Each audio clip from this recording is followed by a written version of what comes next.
perjanjian lama itu model, contoh, atau yang disebut dalam istilah teologi sebagai typological, lalu dalam perjanjian baru disebut dengan anti-typological. Ya, ini yang mau jadi pusat daripada perhatian kita di acara kita sore hari ini. Dengan apakah seorang muda mempertahankan kelakuannya bersih, berbicara tentang sikap, perangai, moral, atau attitude atau karakter. Ya, jawabnya dengan menjaganya sesuai dengan firman Allah. Jadi saya lebih menitik beratkan kepada attitude, karakter. Alkitab dan Roh Nubuat sangat banyak menekankan sisi karakter daripada bidang teologi. Kalau kita memahami dan membaca dengan teliti buku-buku Roh Nubuat, saudara. Ada satu video singkat ini, cuplikan video singkat, video klip, boleh diperhatikan untuk sebuah bahan renungan membangun sebuah karakter. Zoom, PAG,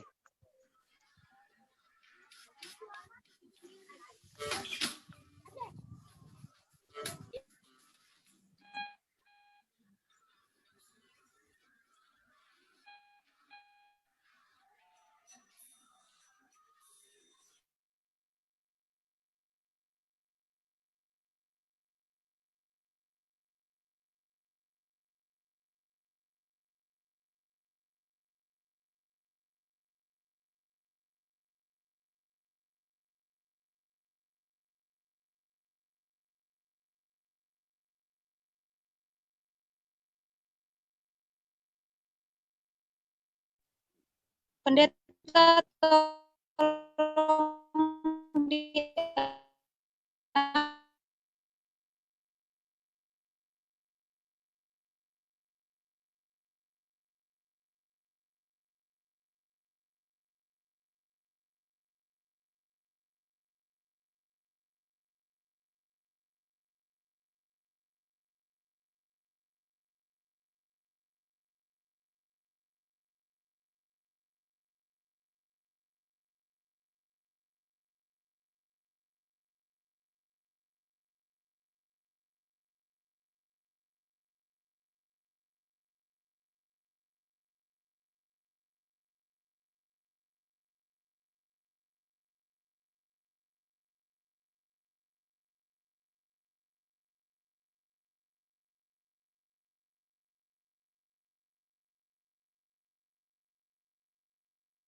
Tolong di-unmute Pak Pendeta.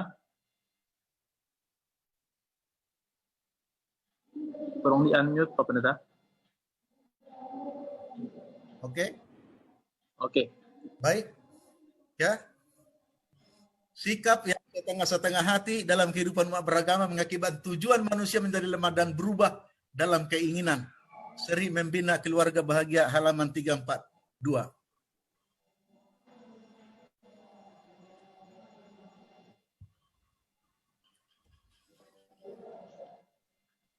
Orang-orang besar menurut pandangan dunia. Boleh saudara baca? Ya. Orang-orang besar menurut pandangan dunia, kaisar, raja, ratu, kanselir, sultan, presiden, jenderal, menteri, gubernur, wali kota, bupati, camat, lurah, ya, konglomerat, para penemu bidang masing-masing, bisnismen, usahawan, ya, orang-orang besar di dalam pandangan dunia selalu berhubungan dengan posisi, kedudukan, jabatan, pangkat, dan kekayaan, serta kehormatan. Itulah orang-orang besar, saudaraku. Tetapi pandangan Alkitab sangatlah berbeda.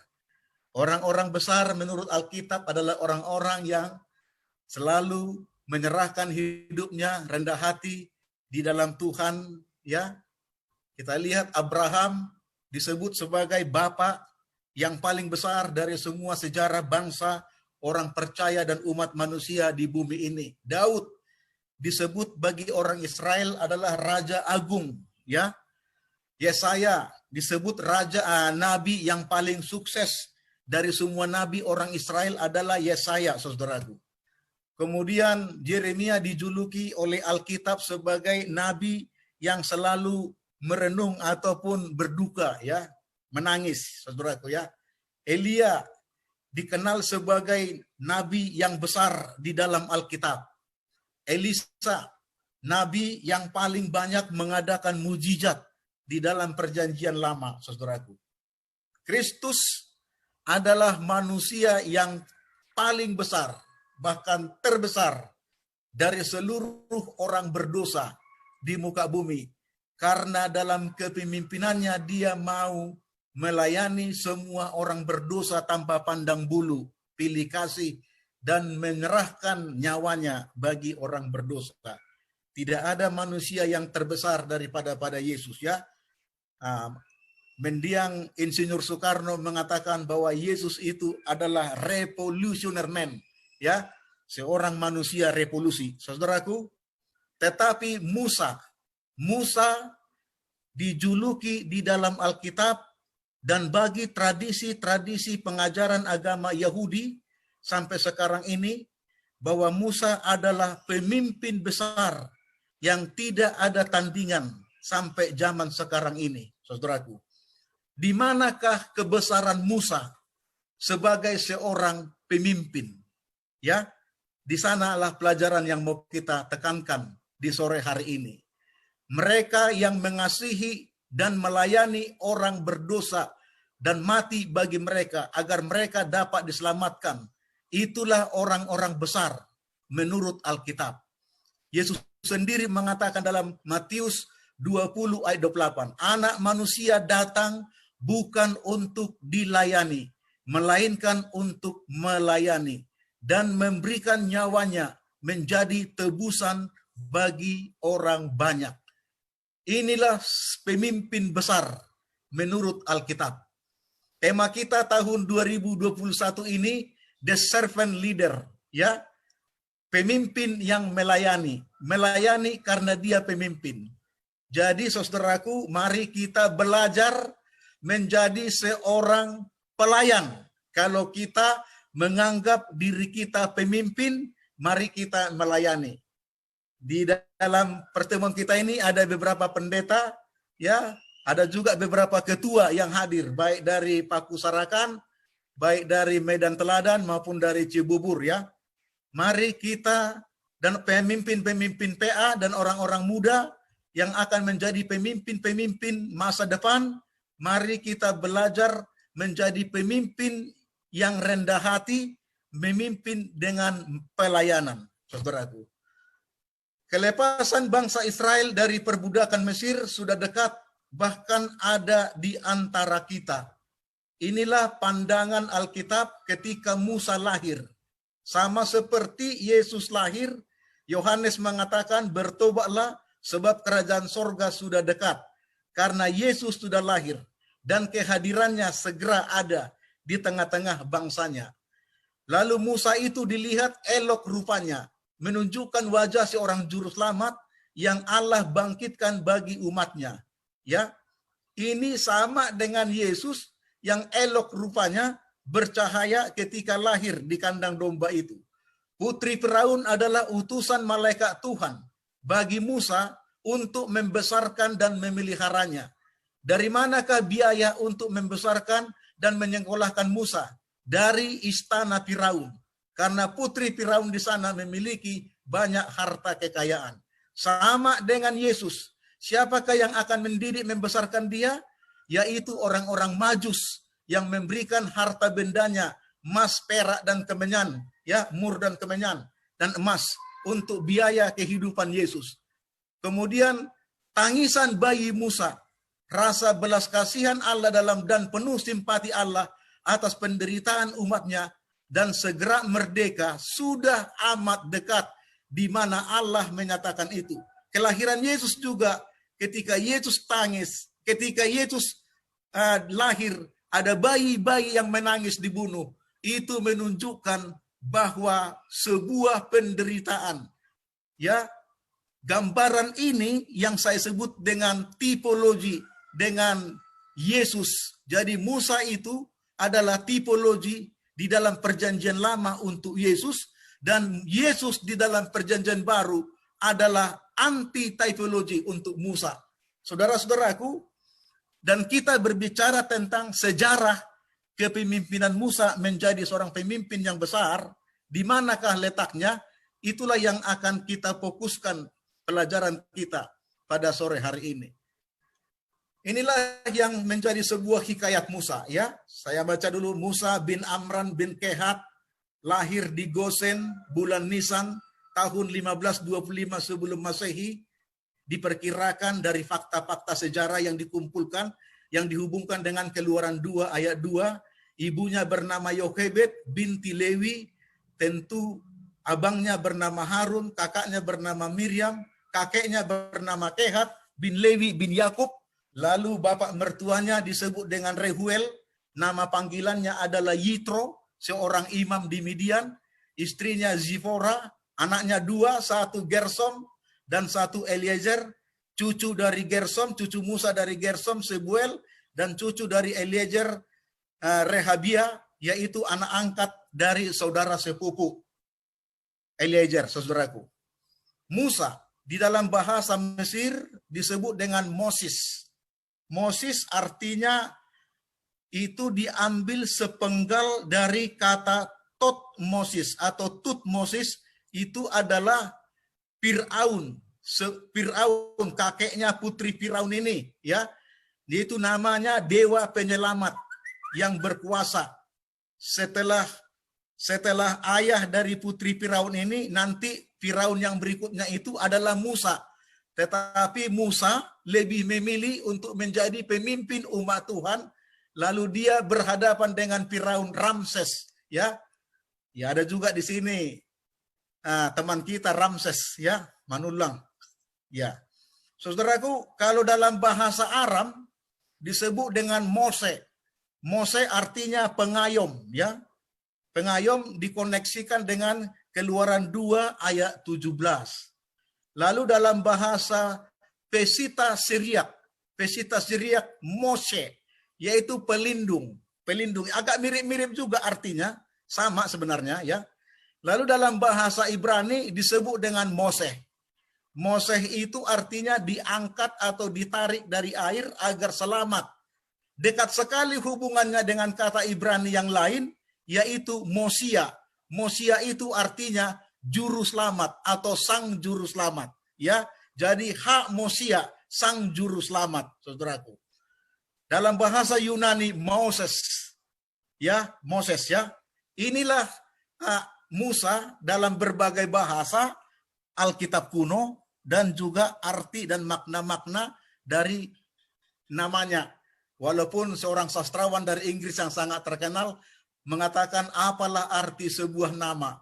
Tapi kalau kita membaca meneliti Alkitab, nama-nama itu memiliki arti yang sangat dalam berhubungan dengan Tuhan dan penyembahan dalam teologi.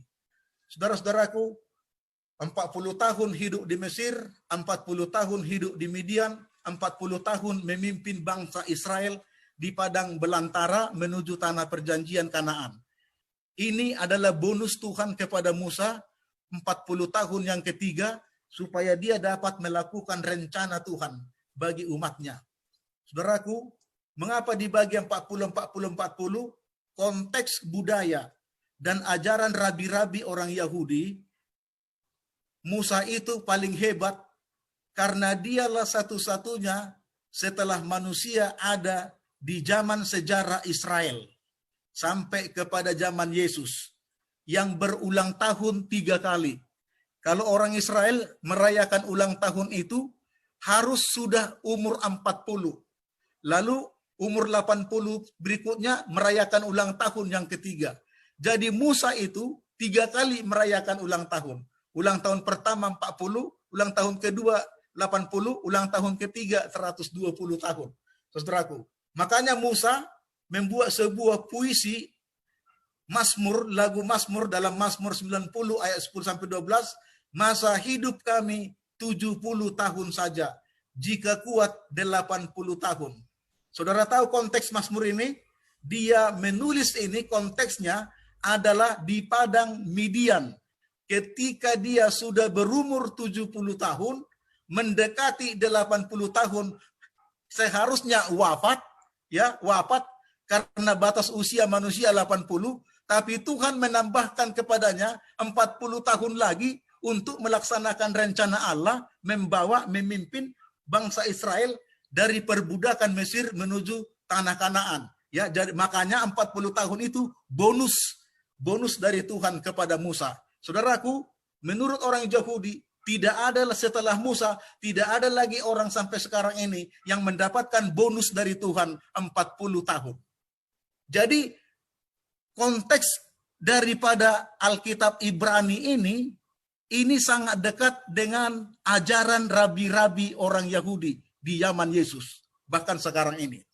Saudaraku, itu Musa orang Ibrani suku Lewi, tapi dia warga negara Mesir dan masuk garis keturunan dinasti Firaun. Kenapa? Karena sudah disahkan dan dia akan menjadi Firaun berikutnya yang akan memegang tampuk kerajaan daripada Mesir. Musa memiliki temperamen melankolik, saudaraku. Melankolik itu apa ya? Pemurung dan suka sendirian, suka menyendiri, ya. 12 tahun dididik orang tuanya di Gosen, 28 tahun dididik di pendidikan Mesir di istana Firaun, sekolah ilmu sosial politik, sekolah ilmu tata negara, sekolah ilmu hukum, sekolah sastra dan kaligrafi Mesir, sekolah ilmu teknik sipil. Musa seorang arsitek yang sangat terkenal. Dialah yang membangun kota-kota besar, lumbung-lumbung untuk persediaan masa depan bekal orang Israel Mesir, dan juga pasar-pasar, tempat belanja, tempat jualan, berdagang, dan juga yang paling terkenal dia bangun adalah piramida Mesir. Dialah yang membangun itu, arsitek yang sangat terkenal. Lalu Musa memahami juga Semitic language, bahasa-bahasa yang diturunkan oleh Sem, dia sangat mengerti, yaitu bahasa Akadian, bahasa Kanaan, bahasa Ugarit, bahasa Mesir, bahasa Aram, bahasa Ibrani, bahasa Arab, dan bahasa Ethiopia, saudaraku. Ya, kalau melihat kualifikasi ini, Musa ini seorang yang hebat, saudaraku. Saya pikir di antara kita yang hadir ini tidak ada seperti Musa ini, yang memiliki berbagai bidang ilmu dan bahasa. Ditambah lagi, Musa itu adalah seorang pangeran, penerus dari dinasti Firaun Mesir. Dia juga seorang militer yang mahir strategi perang dan invasi. Ya, karena bangsa-bangsa banyak dia taklukkan dan dia kalahkan, lalu diinvasi menjadi bahagian wilayah dari kerajaan Mesir, ya, dinasti Firaun, ya. Seorang jenderal penakluk bangsa-bangsa yang sangat luar biasa. Paham betul budaya dan adat istiadat Mesir. Masuk dalam daftar kasta imam dan pendidikan agama Mesir. Tahu betul tentang dewa-dewa dan patung-patung sembahan Mesir. Tetapi iman terhadap Allah Ibrani yang didapatnya dari orang tuanya sampai umur 12 tahun tidak pernah goyah di dalam kehidupannya. Musa adalah seorang ahli negosiasi dan pintar mengadakan kolaborasi, saudaraku, berkolaborasi. Kalau melihat semua yang dimiliki Musa ini, luar biasa kita lihat, ya. Yang ketiga, orang terkemuka. Orang yang terkemuka, otaknya cemerlang, hasil pekerjaannya gemilang, penuh dengan hikmat dan pengetahuan. Dia memiliki bakat musik, seni, dan kemampuan. Dia seorang ahli sejarah dan antropologi. Dia seorang ahli filsafat dan teologi. Dia seorang ahli sastra bahasa kuno, bahasa-bahasa yang tadi, yang diturunkan oleh Sem, yaitu Semitic language. Kemudian dia seorang ahli hukum dan tata negara. Kemudian dia seorang panglima tinggi militer Mesir. Ya, setelah Firaun, tampuk kekuasaan yang tertinggi dipegang oleh panglima, yaitu Musa, saudaraku. Pada waktu itu, kekayaan, kekuasaan, dan kebesaran dunia tidak ada di tangannya semuanya. Ya, Roh Nubuat mengatakan dalam halaman 255 alinea kedua, Musa berdiri tanpa tandingan di hadapan dunia, yaitu di Mesir pada waktu itu. Berarti Musa sudah siap menjadi pemimpin besar bangsa Israel. Kalau kita melihat kualifikasi yang dimiliki Musa, saudaraku, Musa sudah siap menjadi pemimpin besar bangsa Israel. Pertanyaannya, benarkah?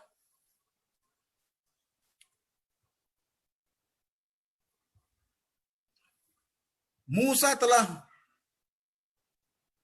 mengalahkan bangsa-bangsa Ethiopia dan Arab. Musa telah menaklukkan bangsa-bangsa Aram dan Kanaan, Ugarit, Amon, dan Moab. Musa sudah menaklukkan Akadian, Babel, dan Asyur. Seluruh dunia dipegang oleh Mesir pada waktu itu.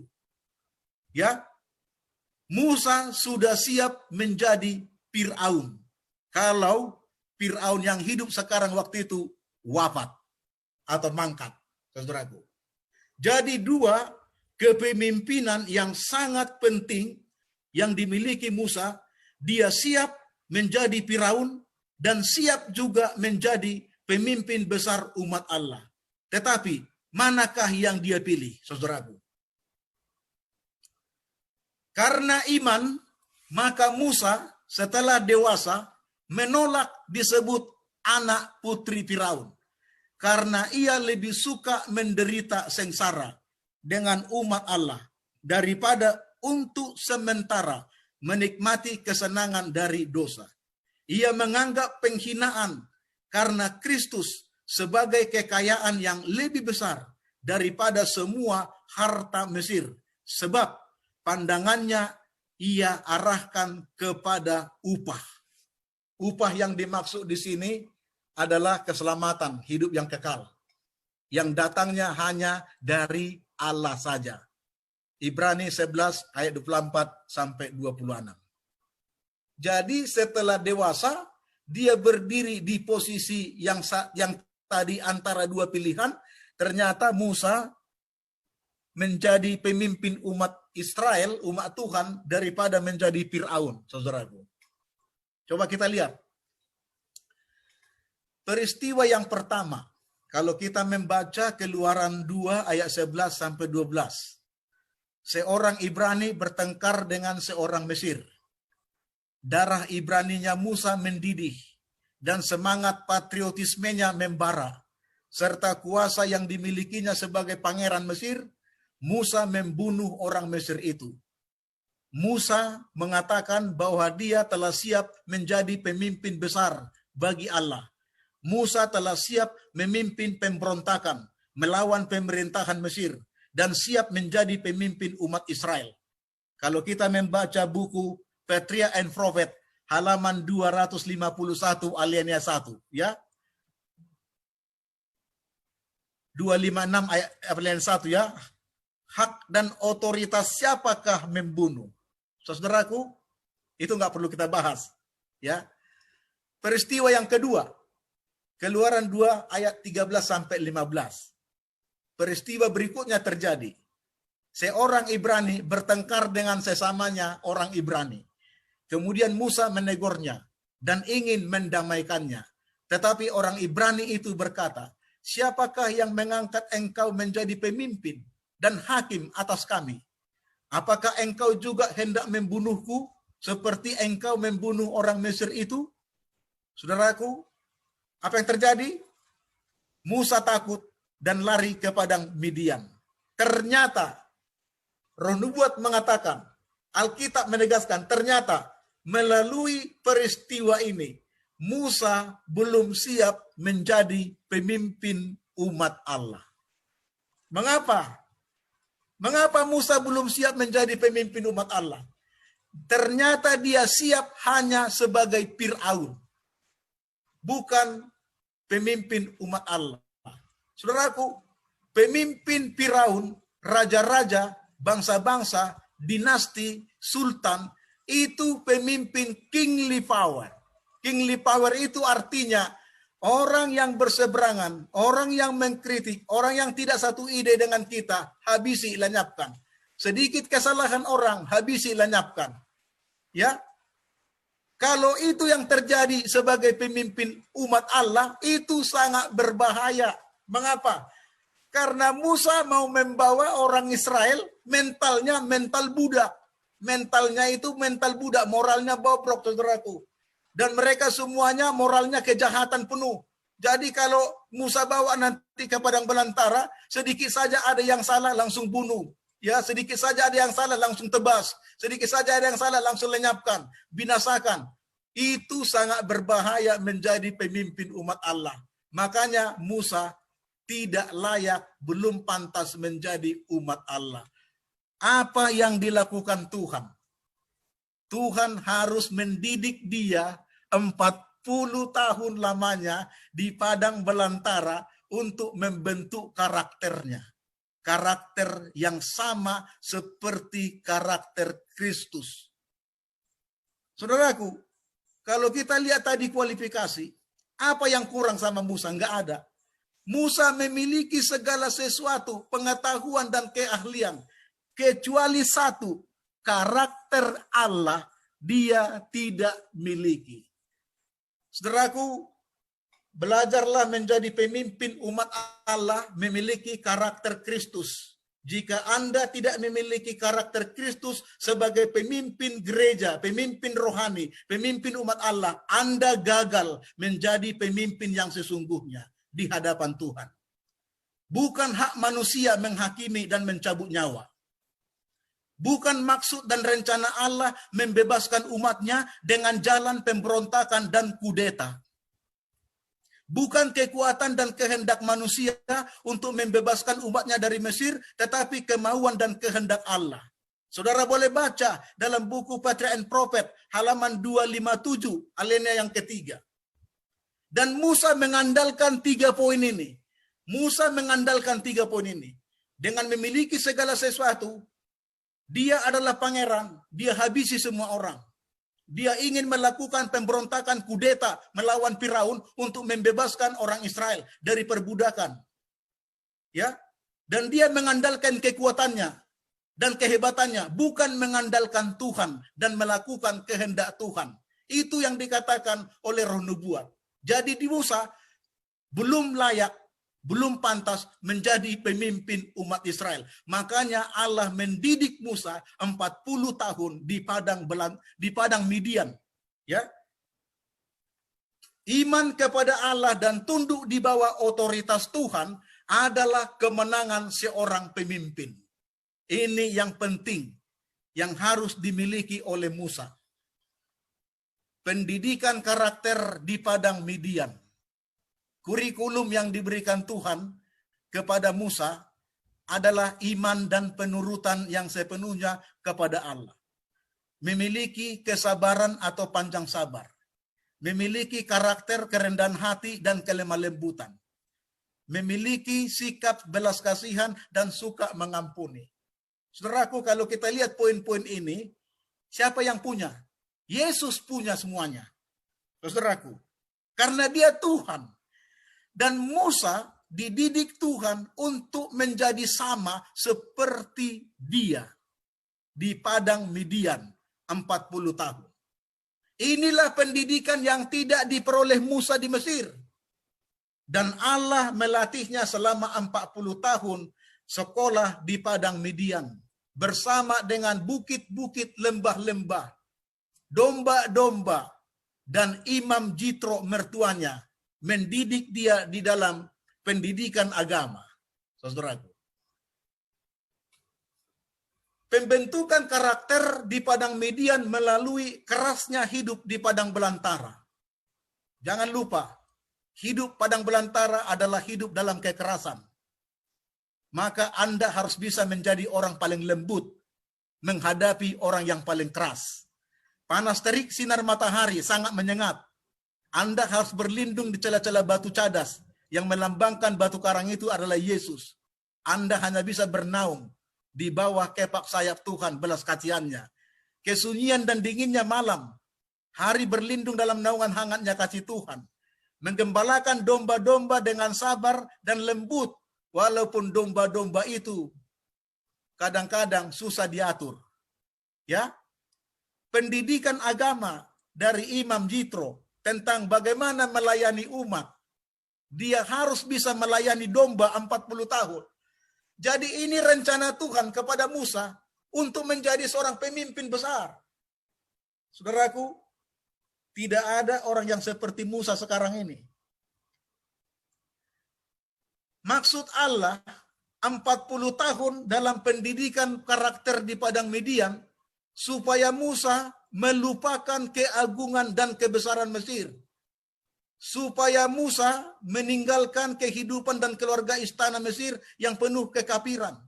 Supaya Musa menanggalkan semua kekayaan dan kesombongan dunia yang penuh dosa dan nafsu di dalam kehidupannya.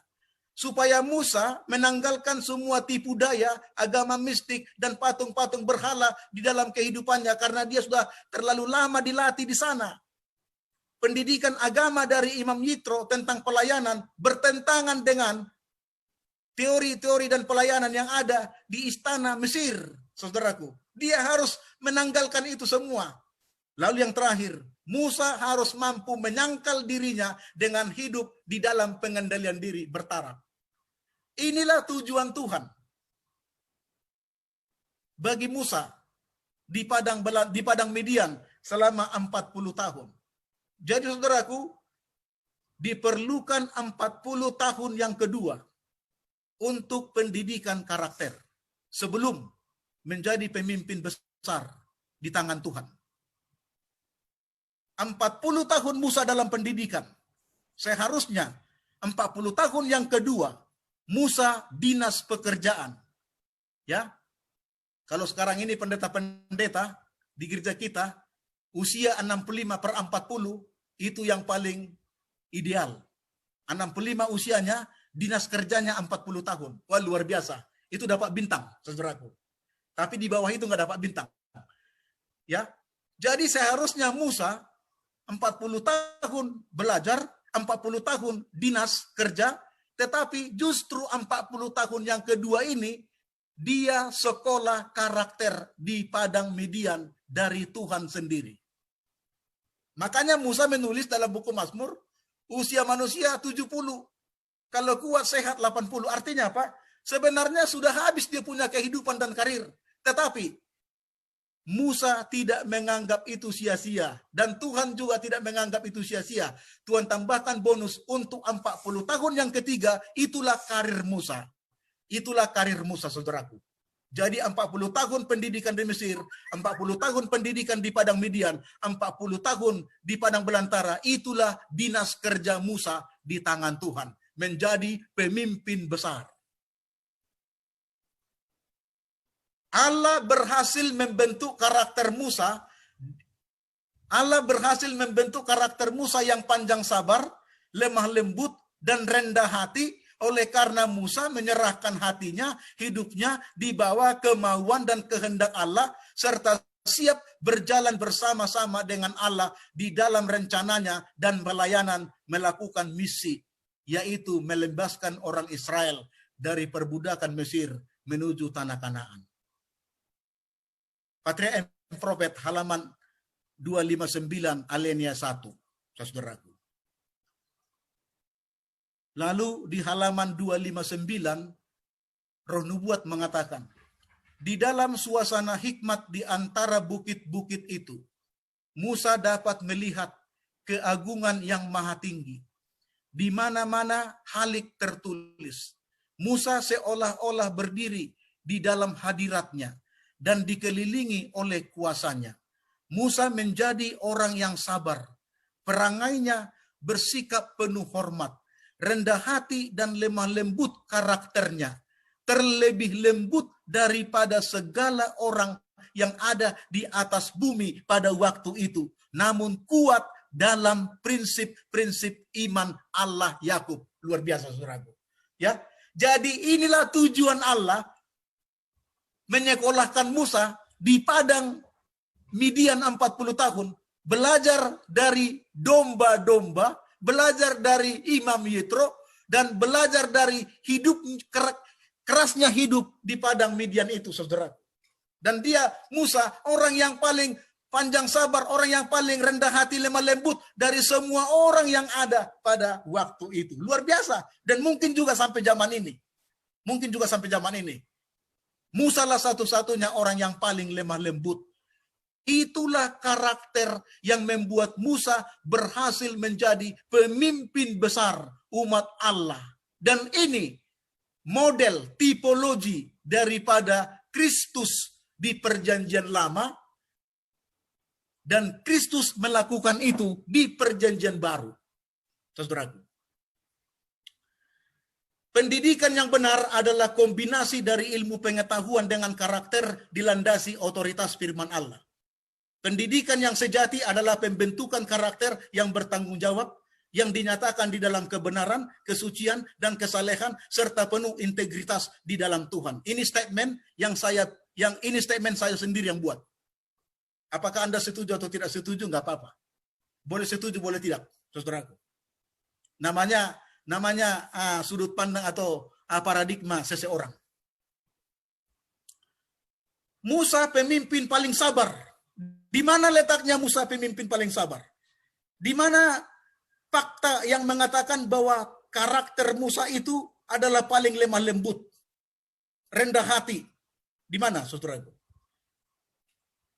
American College Dictionary mendefinisikan kesabaran atau panjang sabar adalah karakter yang dimiliki seseorang yang dibentuk dengan berbagai penderitaan, tantangan, dan kerasnya hidup, yang hatinya selalu damai, tenang, menyerahkan hati serta hidupnya selaras dengan kehendak Tuhan. Itulah definisi yang menurut kamus untuk orang yang lemah lembut.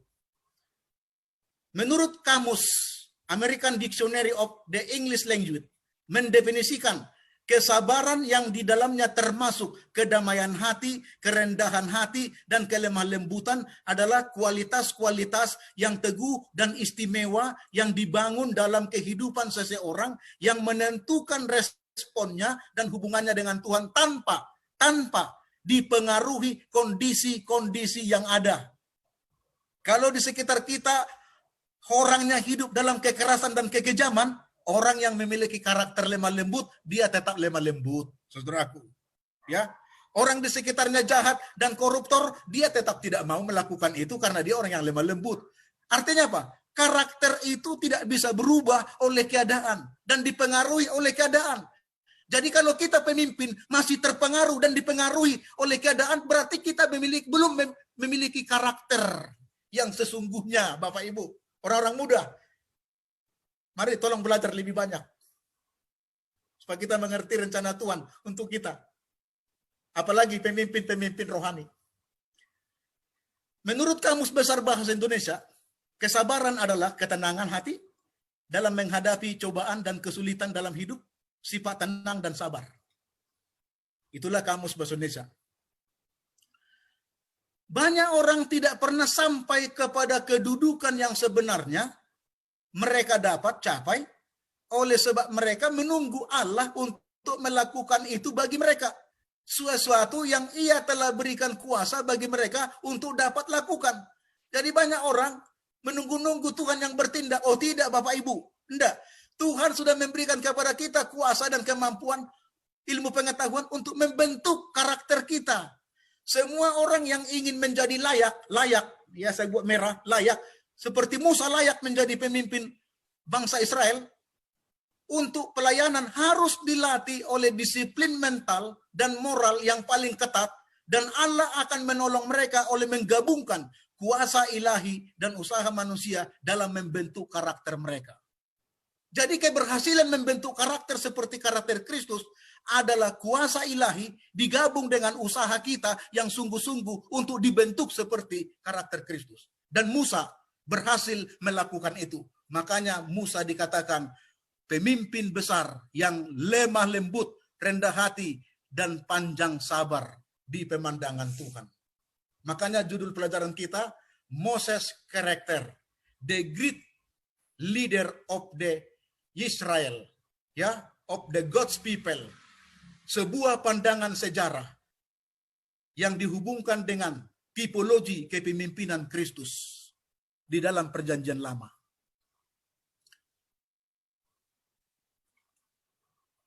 Di mana Musa orang paling sabar, orang yang paling lemah lembut. Allah yang mengakuinya. Allah mengklaim, Allah mengatakan, adapun Musa ialah seorang yang sangat lemah lembut hatinya, lebih dari setiap manusia yang hidup di atas muka bumi. Bilangan 12 ayat 3. Jadi Allah sendiri yang mengatakan bahwa Musa adalah orang pemimpin yang paling lemah lembut dari semua manusia yang ada hidup di atas muka bumi. Saudaraku, satu-satunya di Perjanjian Lama, dia. Satu-satunya di Perjanjian Baru, Yesus. Pikullah yang kupasang, dan belajarlah kepadaku, karena aku lemah lembut dan rendah hati, dan jiwamu akan mendapat ketenangan. Saudaraku, Musa Perjanjian Lama, Yesus Perjanjian Baru memiliki karakter yang sama. Ini yang disebut dengan typologi, model kepemimpinan. Musa adalah Kristus dan Kristus adalah Musa. Saudaraku, pikullah kuk yang kupasang. Kuk ini bukan hanya beban berat, tetapi latihan ujian melalui kehidupan yang keras supaya terdapat lemah lembut dan rendah hati. Lalu nggak cukupnya itu, belajarlah kepadaku, kata Tuhan. Karena Musa juga belajar daripada Tuhan di padang Midian selama 40 tahun untuk mendapatkan orang yang paling lemah lembut dan rendah hati. Jadi kalau kita mau jadi pemimpin yang besar, berhasil dalam kerohanian, belajarlah dari Yesus. Karena Yesus sendiri mengklaim dirinya orang yang rendah hati dan lemah lembut. Nggak ada pemimpin manusia di muka bumi ini berani mengklaim dirinya rendah hati dan lemah lembut. Saya sendiri tidak pernah mengatakan, saya pendeta yang lemah lembut. Nggak pernah saya katakan. Kenapa? Karena saya masih belajar untuk menjadi orang yang rendah hati dan lemah lembut. Bagaimana caranya? Belajar dari Yesus.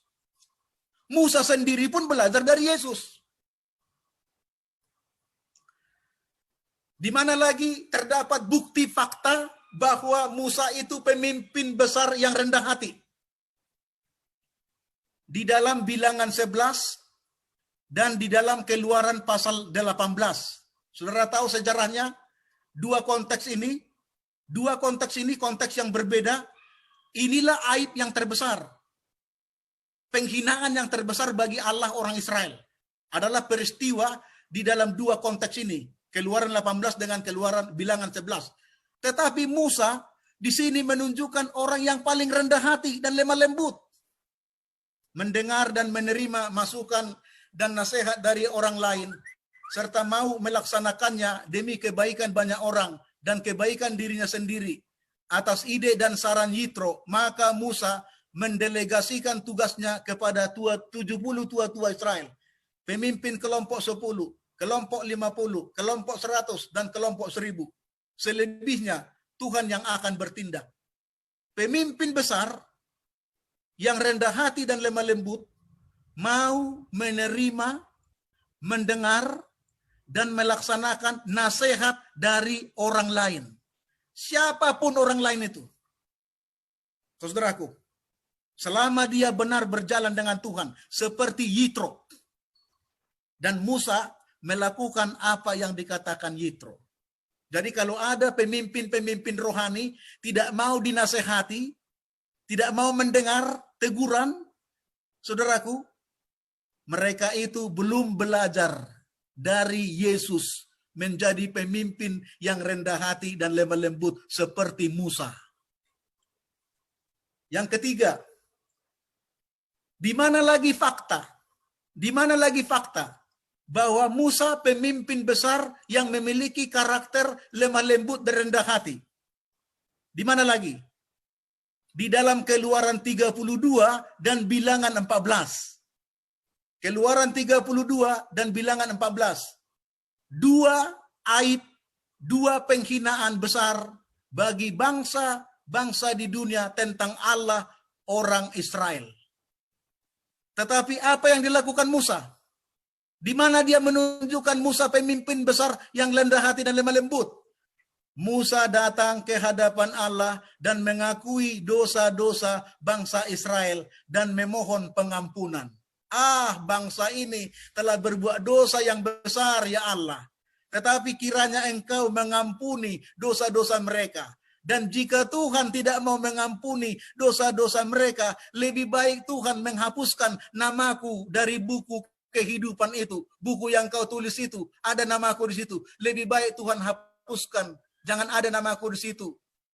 Kalau Tuhan mau membinasakan semua umat Israel ini yang saya bawa ini dari Mesir, Tuhan mau binasakan karena menyembah berhala, menyembah patung besar, anak lembu, emas. Saudaraku, inilah pemimpin besar yang rendah hati. Lebih baik aku tidak memiliki apa-apa, miskin dan hina, daripada seluruh umatku binasa. Coba gambarkan dulu. Tadi di Mesir, Musa melihat satu pun kesalahan, kejahatan orang, langsung dia bunuh. Langsung dia lenyapkan. Langsung dia habisi. Sekarang setelah dia memiliki karakter seperti Tuhan, karakter seperti Yesus yang rendah hati dan lemah lembut, dia bilang, lebih baiklah aku yang binasa daripada seluruh umat yang kubawa ini binasa. Apa jawab Tuhan? Tuhan bilang apa? Oh, nggak bisa begitu Musa. Kita memiliki prinsip. Baiklah kalau begitu. Siapa yang berdosa itu saja yang kubinasakan. Tapi yang tidak bertobat, kalau bertobat tetap kuselamatkan. Jadi luar biasa Musa menjadi orang yang rendah hati dan lemah lembut. Inilah karakter pemimpin besar yang dibutuhkan Tuhan untuk gereja di zaman sekarang ini. Kristus adalah Tuhan dan Juru Selamat Musa yang sesungguhnya ada di puncak Pisgah. Saudara tahu, kalau saudara baca buku Patriarch and Prophet, Roh Nubuat, dan Ulangan pasal 34, ternyata Kristus datang di atas puncak Pisgah itu, bertemu dengan Musa, lalu mereka bercakap-cakap. Ya, lalu Tuhan Yesus memperlihatkan kepada Musa dari atas puncak Pisgah itu, bagaimana tanah Kanaan yang indah, dan sampai Yesus lahir di Bethlehem, bagaimana Yesus melayani di Yerusalem, dan sampai kedatangan Kristus yang kedua kali, dan Yerusalem yang baru.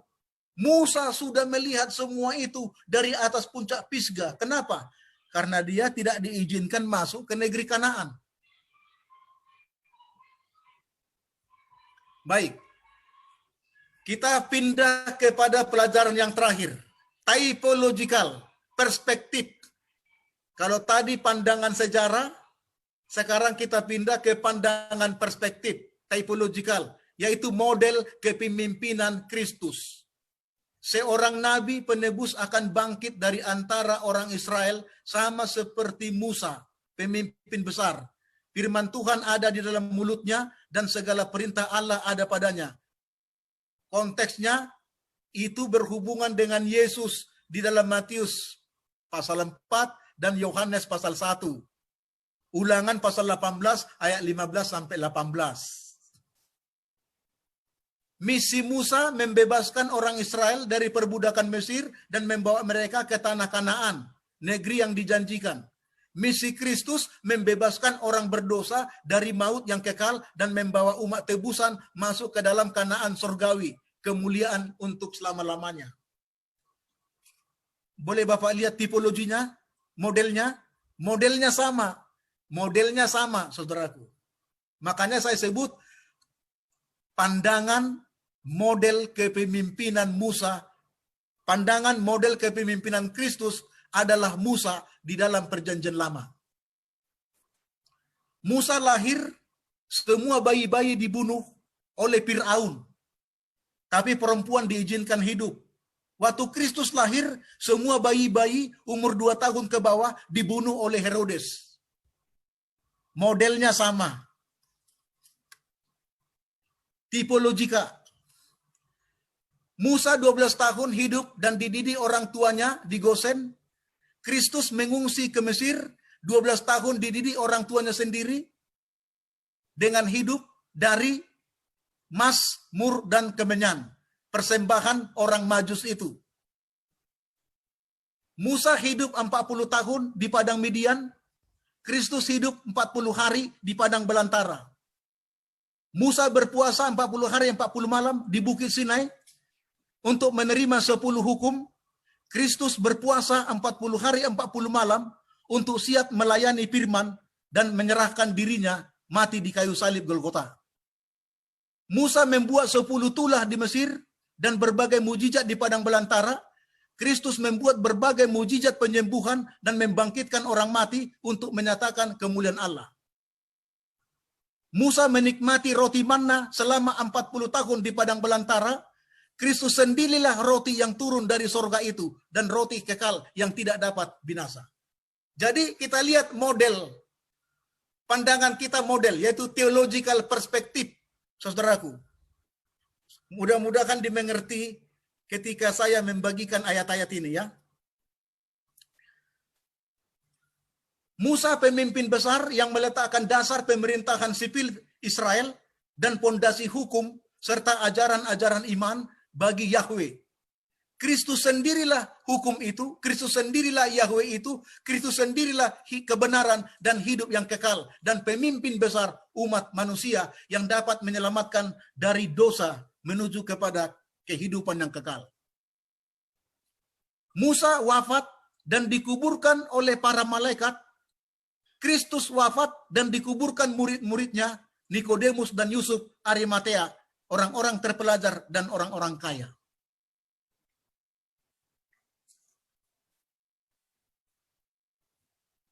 Musa setelah 30 hari dibangkitkan oleh malaikat dan dibawa masuk ke dalam sorga.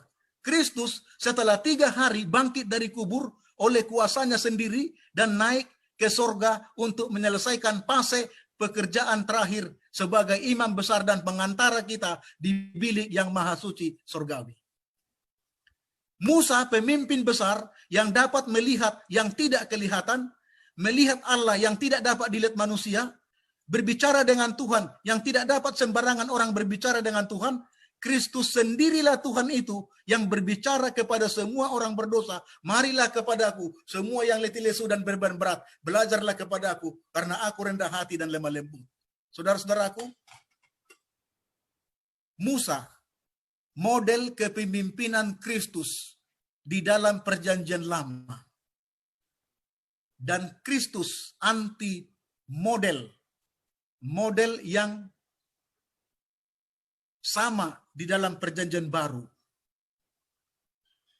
Kepemimpinan Musa adalah tipologi kepemimpinan Kristus dalam perjanjian lama. Dan Kristus anti tipologi Musa dalam perjanjian baru.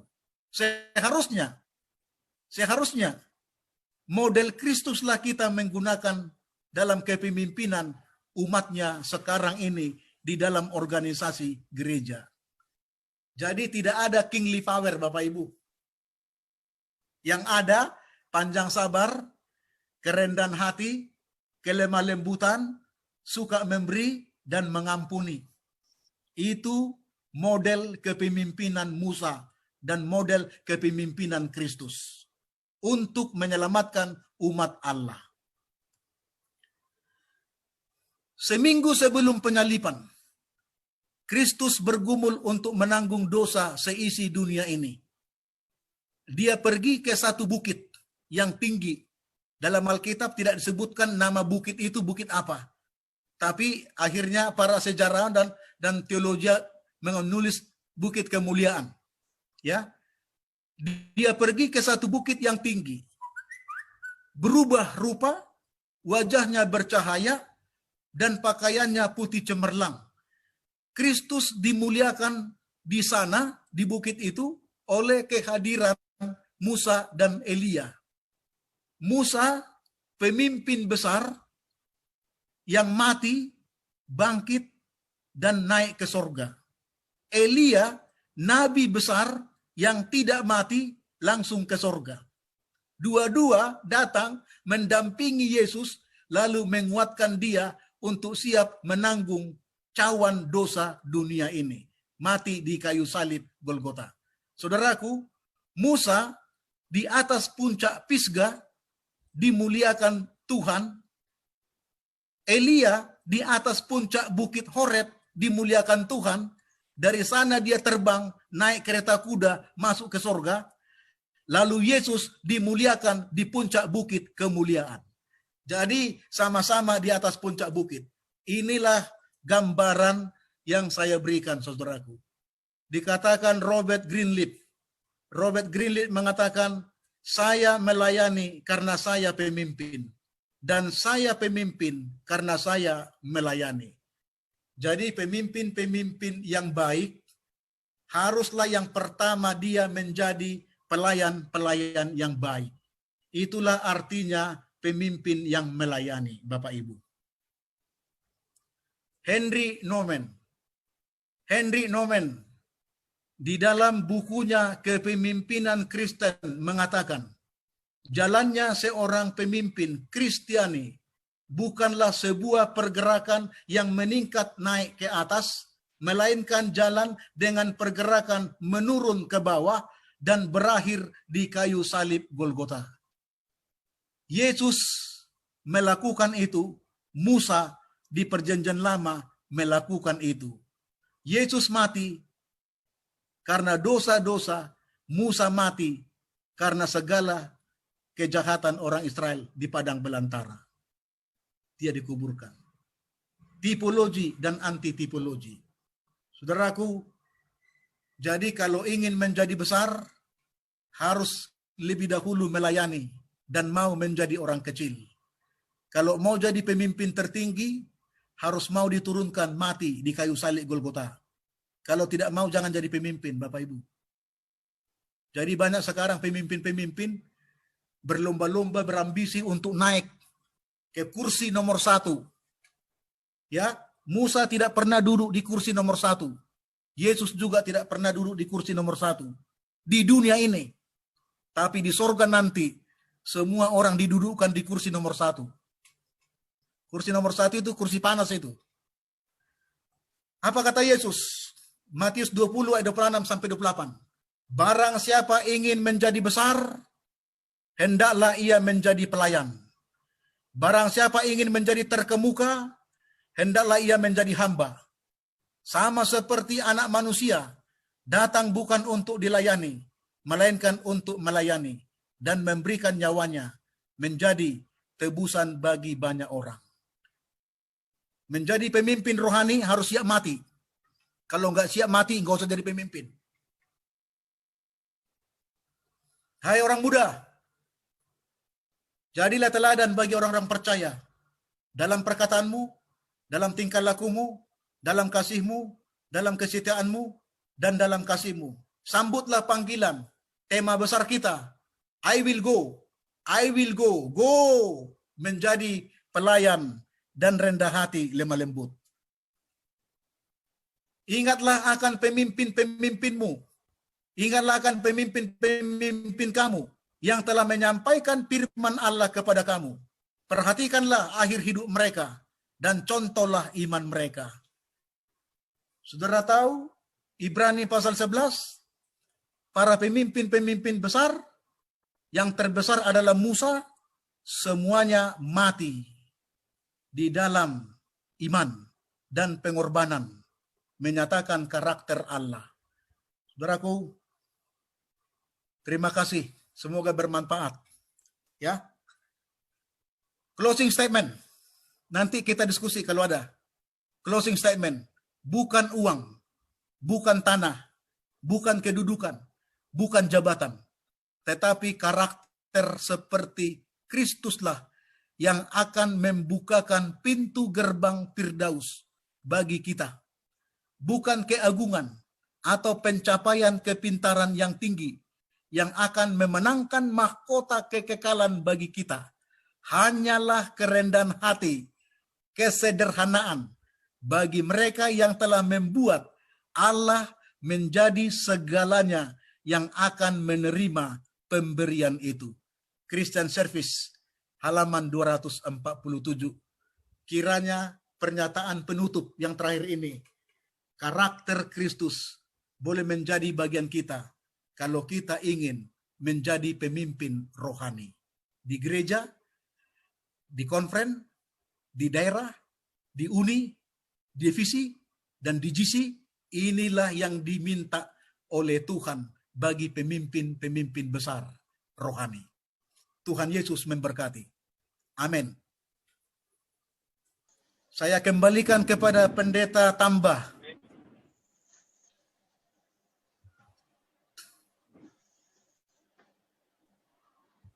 Baik, terpujilah nama Tuhan atas pembahasan yang begitu menarik, luar biasa, ya, tentang bagaimana perjalanan hidup Musa. Jadi, kepemimpinan duniawi ini, atau bijaksana, atau pintar secara dunia saja, menjadi pemimpin yang benar itu tidak cukup. Ya, tetapi kita harus menjadi pemimpin yang mengandalkan Tuhan, yang mau dididik oleh Tuhan menjadi pemimpin-pemimpin yang rendah hati.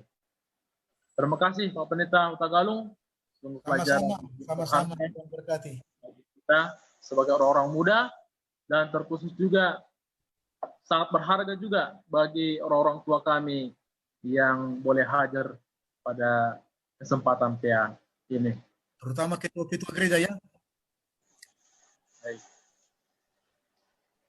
Baik, pada saat ini sebelum kita membuka untuk ruang diskusi, kita akan mendengarkan lagu pujian akan disampaikan oleh PA Jemaat Pakusarakan Bandung.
Amin.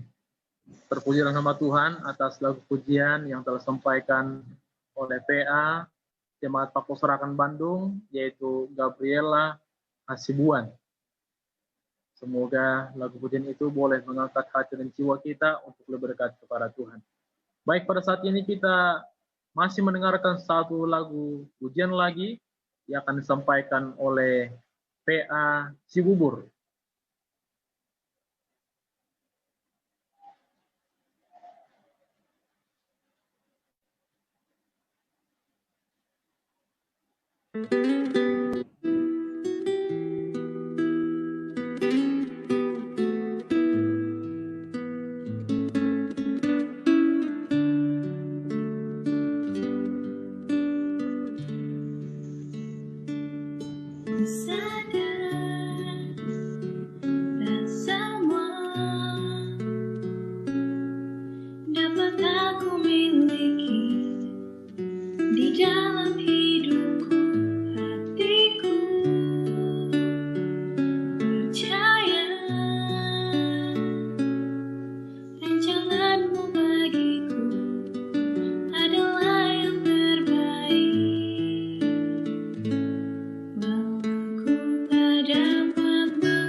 Amin. Terpujilah nama Tuhan oleh karena lagu pujian yang begitu indah yang telah disampaikan oleh duet dari PA Cibubur, ya.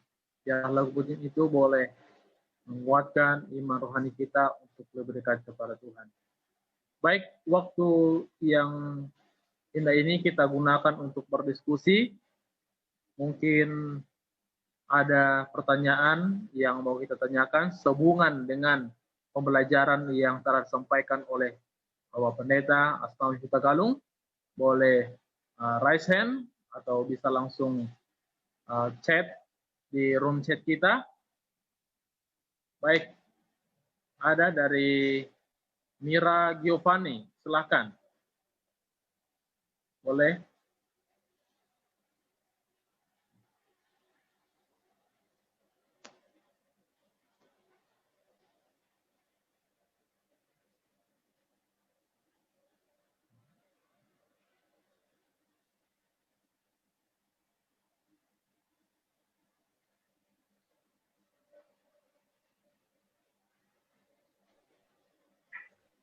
Ya, boleh di-unmute, Mira. Sabi. Tang.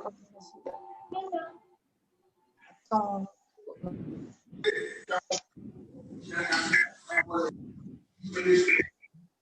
Silakan, Mira Giovanni.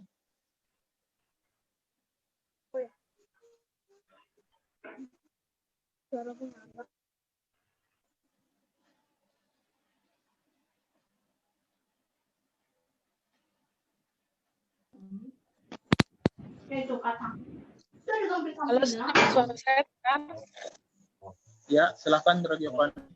Ya, baik. Terima kasih untuk kesempatannya, Sir. Jadi saya mau bertanya mengenai pembahasan tadi mengenai kepemimpinan. Jadi yang saya tahu bahwa ada beberapa buku juga yang saya baca bahwa kepemimpinan itu bukan soal jabatan, tetapi seperti tadi yang Sir telah jelaskan juga bahwa tentang seberapa besar pengaruh seseorang kepada orang lain dalam artian membawa pengaruh karakter Kristus. Otomatis dalam hidup masing-masing kita ini, kita adalah pemimpin dalam artian karena kita membawa pengaruh bagi sekeliling. Nah, sayangnya masing-masing kita ada dua pilihan, antara mempengaruhi atau dipengaruhi, terutama ketika berhadapan dengan pergaulan buruk sebagai orang muda. Karena sangat mudah terpengaruh, Sir. Jadi melihat pengalaman Musa, kita di sini diasingkan dulu atau dipisahkan dulu 40 tahun. Akankah setiap orang muda harus seperti itu juga, Sir? Dalam artian harus diasingkan atau dipisahkan dulu, baru bisa berhadapan atau membawa pengaruh yang stabil karena dan konsisten. Karena sekali lagi orang muda sangat mudah labil dan terpengaruh. Kadangkala mau membawa pengaruh karakter Kristus, kadangkala kita juga yang terpengaruh. Jadi apakah melihat contoh Musa ini kita harus diasingkan atau dipisahkan dulu begitu, Sir, atau bagaimana? Itu pertanyaan yang pertama. Dan pertanyaan yang kedua, Sir, mau bertanya juga mengenai tadi ada Sir katakan bahwa bagaimana menghadapi, karena ada pemimpin-pemimpin juga yang nyatanya belum belajar mengenai hal ini, dalam artian kita sebagai orang muda menghadapi, ada juga seperti orang tua yang kadangkala kita mau menegur juga kadangkala tidak mendengar karena berpikir mungkin kita orang muda dan sebagainya. Nah, bagaimana juga kita menghadapi pemimpin-pemimpin yang seperti ini, yang dalam artian tidak bisa ditegur dan sebagainya. Itu saja, Sir. Terima kasih. Terima kasih, Mira Giovanni. Silakan, Pak Pendeta Hutagalung. Baik, terima kasih. Giovanni, pertanyaannya sangat bagus, luar biasa. Jadi yang pertama itu tidak harus seperti Musa kita diasingkan ya, harus terpisah dengan dunia. Karena Yesus mengatakan, walaupun kamu ditempatkan di dunia, tapi kamu jangan sama dengan dunia. Ya kan? Yesus sendiri pun tidak dikenal dunia. Karena dia tidak sama, tidak dari dunia ini. Jadi kalau ada yang seperti Musa, Elia, jangan salah, Elia di padang belantara, di gurun, ya, sampai ke Horeb itu dia lari. Kemudian Paulus, jangan salah juga kalau saudara baca Galatia 3 ayat 17, Paulus 3 tahun di Arab, di padang gurun Arab, sebelum jadi rasul yang besar. Semuanya Tuhan latih. Tuhan latih di padang belantara. Yohanes Pembaptis sebelum menjadi pengkhotbah yang hebat, dia hidup di padang belantara. Yesus juga sebelum menjadi pelayan dan menyerahkan dirinya, dia juga hidup dan dicobai setan di padang belantara. Artinya apa? Ini khusus kasus-kasus yang spesifik di mana Allah pada zaman itu perlu mengasingkan orang yang dia pilih untuk menjadi pemimpin-pemimpin besar. Nah, untuk kita sekarang ini ada banyak cara Allah, dan kita harus mau kerjasama dengan Tuhan. Ini persoalannya, banyak orang tidak mau kerjasama dengan Tuhan, ya kan? Ya, kalau kita bisa di rumah belajar mengasingkan diri dari hal-hal duniawi, supaya kita dipersiapkan Tuhan menjadi pemimpin besar baginya, ya, itu lebih baik, Giovanni. Jadi tidak harus pergi ke hutan, ke padang gurun, padang belantara, atau pebukitan daerah yang terpencil, di mana lalu di sana kita merenung, lalu belajar. Tidak harus seperti itu. Jadi kita bedakan dulu kasus-kasus ini kasus-kasus yang istimewa dan berbeda dari kita. Semua kita orang muda, umat Tuhan, pasti dipanggil dan dipilih untuk melayani pekerjaannya. Sekecil apapun, kalau ada orang mengatakan, memandang, sekecil apapun pelayanan yang kita lakukan di gereja untuk Tuhan dan untuk kemanusiaan, itu adalah panggilan. Panggilan. Sebab kalau tidak panggilan, orang tidak mau melakukan hal-hal yang kecil. Pelayanan-pelayanan yang dianggap dunia hina. Hanya orang-orang yang dipanggil Tuhan yang bisa melakukan itu. Ya. Salah satu contoh, Madam Teresa. Madam Teresa itu sebenarnya bisa hidup di dalam ketenangan dan kenikmatan. Tetapi dia memilih untuk hidup dan tinggal bersama dengan orang-orang kusta. Ya, dan di tempat-tempat yang diasingkan, di karantina karena penyakit kusta. Dan akhirnya kita tahu dalam riwayatnya bahwa dia juga jadi tertular kusta dan mati di dalam kusta, saudaraku. Tapi Madam Teresa sudah menorehkan pelayanan yang baik. Dia mendapatkan kalung emas dari Presiden Amerika Ronald Reagan dan namanya tertulis dalam buku Guinness Book Record of Dunia. Ya, jadi kita semua harus tercatat nama kita di buku kehidupan menjadi pelayan-pelayan yang penuh pengorbanan dan dedikasi kepada hak-hak kemanusiaan dan kepada Tuhan. Itu dulu satu pertanyaan Giovanni, ya. Lalu yang kedua, bagaimana itu karakter tidak mau berubah? Jadi kalau orang tua, ya kita orang muda, kitalah yang mengalah. Artinya apa? Mari kita tunjukkan bahwa saya tidak sama dengan orang tua yang keras kepala, yang tidak mau ditegur dan tidak mau dinasihati. Nggak mungkin orang muda menasihati orang tua di gereja kan. Jadi kitalah yang mengalah, kitalah yang belajar untuk rendah hati, tetap menghormati dia sebagai orang tua atau orang yang dituakan atau orang yang lebih tua dari kita di gereja. Ingat, kita dinilai dari sikap kita, kita dinilai dari moral kita dinilai orang dari perangai kita. Kesimpulannya, kita dinilai dari karakter kita. Karakterlah yang menentukan kepemimpinan. Bukan pemimpin yang menentukan karakter. Jangan terbalik. Musa sebelum jadi pemimpin besar, karakternya yang dibentuk oleh Tuhan. Kalau karakter sudah lemah lembut, panjang sabar, rendah hati, dan sesuai dengan apa yang dikehendaki Tuhan, pemimpin pasti berhasil. Itu dia. Jadi kalau model kepemimpinan dikatakan hanya ada tiga jenis manusia di dunia ini. Satu, manusia yang mau mempengaruhi. Dua, manusia yang bisa mempengaruhi. Tiga, manusia yang tidak bisa dipengaruhi, tidak mau dipengaruhi. Itulah model kepemimpinan. Jadi pelajaran kita saat ini sebenarnya titik pusatnya bukan kepada model, bukan kepada teknik, kriteria, dasar-dasar atau tentang kualifikasi pemimpin, bukan. Tetapi lebih berpusat kepada karakter, yaitu karakter seperti karakter Kristus yang rendah hati dan lemah lembut. Belajarlah kepadaku, karena aku ini lemah lembut dan rendah hati, maka kamu akan mendapatkan kelegaan. Kelegaan artinya kedamaian hati, kehidupan yang sukses, kehidupan yang bahagia, penuh sukacita, ya, dan segala sesuatu berkat Tuhan akan menjadi bagian kita. Itu artinya yang dimaksud dengan kelegaan di sini. Artinya semua yang disediakan Tuhan akan menjadi milik kita. kalau kita menjadi lemah lembut dan rendah hati. Baik, mudah-mudahan Mira dapat menerima penjelasan saya walaupun tidak sempurna. Ya, kita ini orang yang terbatas.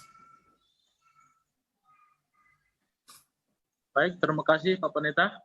Bagaimana Saudari Mira Giovanni?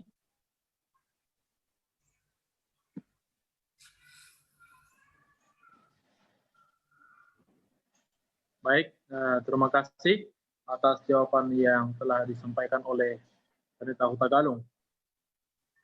Semoga jawaban itu boleh menjawab pertanyaan daripada Mira Giovanni.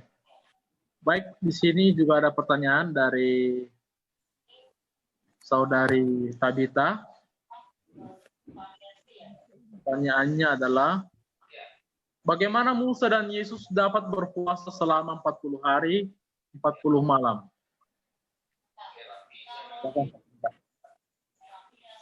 Tabita, ini anggota PA saya ini.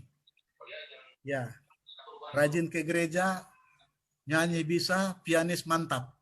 Ya, dan aktif di dalam pelayanan gereja maupun di sekolah. Jadi pertanyaannya, bagaimana Musa dan Yesus kok bisa puasa 40 hari, 40 malam, enggak makan? Enggak makan ya? Minum tidak kan? Hanya makan kan? Coba dulu dia dibaca konteksnya, apakah makan minum? Nah, itu sekarang. Puasa. Katanya manusia dapat hidup tidak makan 7 hari. Manusia dapat hidup tidak makan 7 hari. Sudah diadakan penelitian dan percobaan. Manusia dapat hidup tidak minum 3 hari. Artinya zat cair masih dibutuhkan, 3 hari masih cukup. Karena tubuh kita ini 80% air. Jadi kalau 3 hari nggak minum katanya masih bisa hidup. Tapi tidak ada seorang pun yang bisa hidup 1 detik pun tanpa beriman kepada Tuhan. Berharap kepada Tuhan. Jadi Tabita, bagaimana Yesus dan Musa bisa hidup, bisa berpuasa 40 hari 40 malam? Roh Nubuat mengatakan 2 kata. Sat in the Lord. Oke? Roh Nubuat menulisnya sat in the Lord. Artinya jiwa raganya sudah bersatu dengan Tuhan dan di dalam Tuhan. Sehingga sifat-sifat kedagingan dan kemanusiaan yang untuk lapar cari makan tidak ada. Tidak ada rasa lapar. Karena sudah sat in the Lord. Ya, menyatu jiwa raganya dengan Tuhan. Dan kalau sudah bersama dengan Tuhan, makanan tidak diperlukan. Sama seperti di sorga, manusia hidup seperti malaikat katanya. Malaikat tidak makan.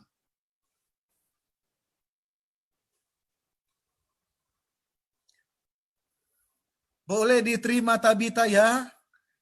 Ya, nanti kalau kurang penjelasan, karena rumah kita bersebelahan dan di belakang di depan, boleh nanti kita diskusi Bible study. Terima kasih. Baik, terima kasih atas jawaban yang singkat, padat, dan jelas ya. Dan ya, kalau ada kesempatan ya boleh berdiskusi bersama langsung Pendeta Tegalung karena rumah yang berdekatan. Baik, terima kasih Pak Pendeta. Baik, kita lanjut kepada pertanyaan dari Bapak Effendi Sianturi. Dapatkah kita sebagai umat Tuhan mengklaim ketidakbenaran para pemimpin dalam gereja yang tidak berkarakter seperti Yesus? Seperti terdapat dalam Matius 18 ayat 15 sampai 17. Silakan Pak Pendeta.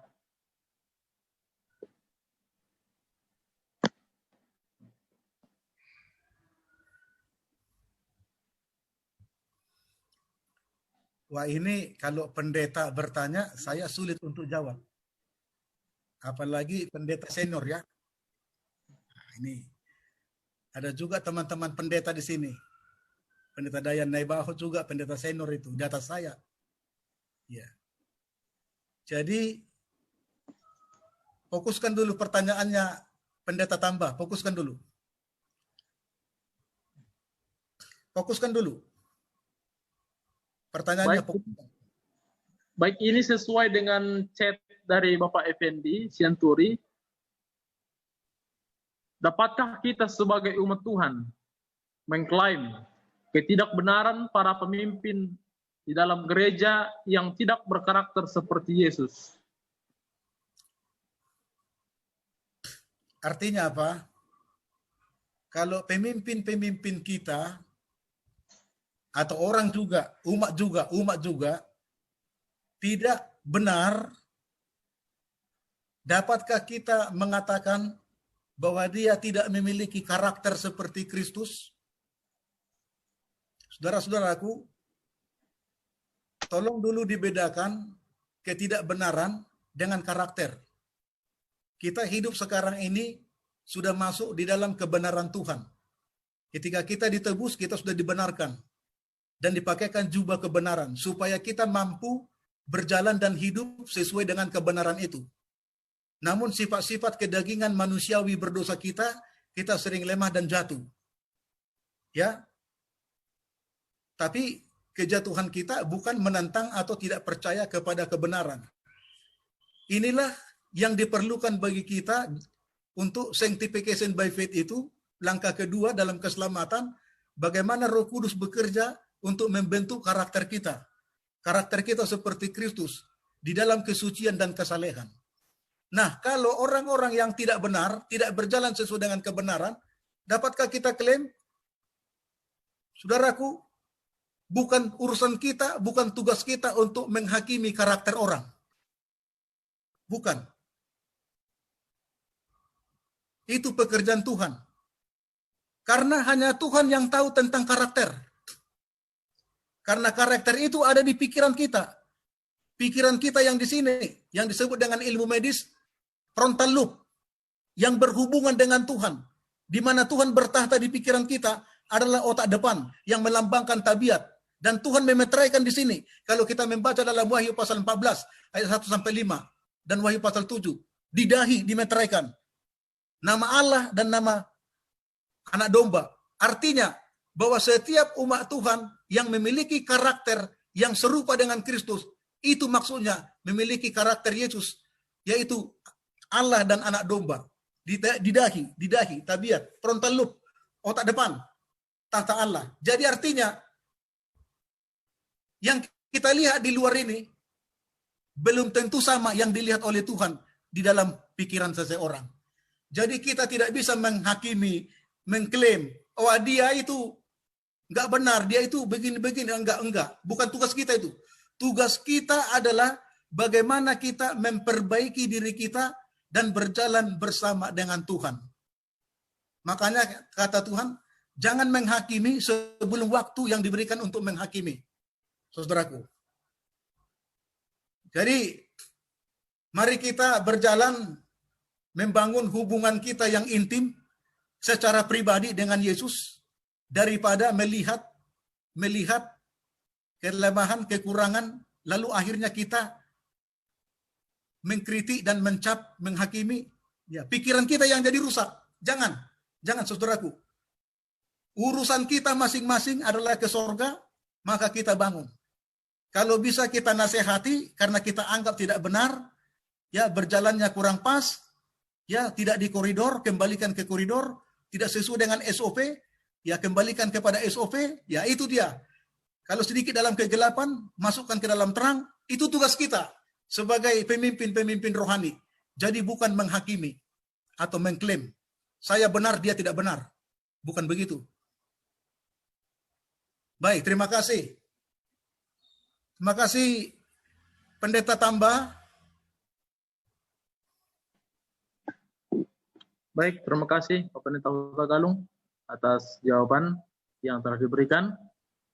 Baik, kalau mungkin masih ada yang mau menanggapi, ya boleh di-unmute karena di sini ada banyak